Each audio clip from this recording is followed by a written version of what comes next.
Tumaas ang bilang ng mga pasyente na tinamaan ng leptospirosis sa National Kidney and Transplant Institute o NKTI. Ito'y 2 linggo matapos ang malawakang pagbaha sa iba't ibang lugar dulot po ng bagyong Karina na nagpaigting paho sa habagat. Sa ngayon, meron ng 48 leptospirosis patient na nakakonfine sa NKTI.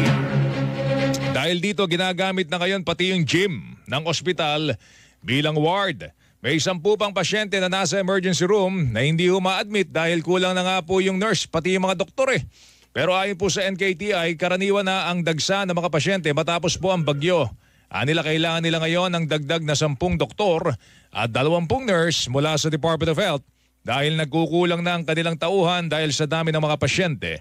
Sa gitna nito, ipinayon po ng NKTI ang publiko na agad kumonsulta po sa doktor kung nakararanas kayo ng sintomas ng leptospirosis. The first phase, the patient will get